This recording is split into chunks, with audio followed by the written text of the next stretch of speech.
මෙතන ડોක්ටර් කෙනෙක් ඉන්නවද? මේ මිනිස්සයාට කෑම හිර වෙලා. මම ડોක්ටර් කෙනෙක්. ලොකු දෙයක්. ඔයා හයිම්ලිච් එක කරනවද? මම දන්නේ නැහැ ඒක කොහොමද කරන්න කියලා. මගේ ආචාර්ය උපාධිය තියෙන්නේ කලා ඉතිහාසය ගැන. එහෙනම් මොන මගුලකටද ඔයා මෙහෙට දුවගෙන ආවේ? වෙන කවුරු හරි ડોක්ටර් කෙනෙක් මෙතන ඉන්නවද? ඉන්නවා. මම ડોක්ටර් කෙනෙක්. මෙඩිකල්ද? ප්‍රංශ සාහිත්‍ය. අපිට ඕනේ වෛද්‍ය පුහුණුවක් තියෙන ડોක්ටර් කෙනෙක්. මට උදව් කරන්න පුළුවන් මම මනෝවෛද්‍යවරයෙක්. දැන් මට කියන්න මේ කෑම හිර වෙන එකයි ඔයාගේ ළමා කාලයයි අතර තියෙන සම්බන්ධය මොකක්ද? අපිට ඕනේ වෛද්‍ය පුහුණුවක් තියෙන ડોක්ටර් කෙනෙක්.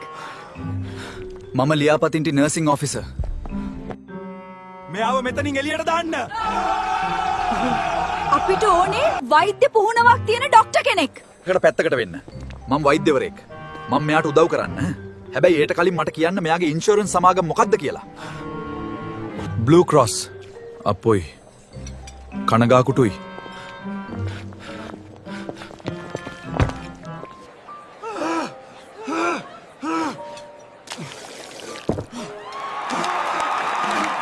ස්තුතියි ડોක්ටර්. මාව බේරගත්තට පිං. මම ડોක්ටර් කෙනෙක් නෙවෙයි මම හෙද නිලධාරියෙක්. මගේ හුස්ම බේරගන්න දහඩිය හලනවා.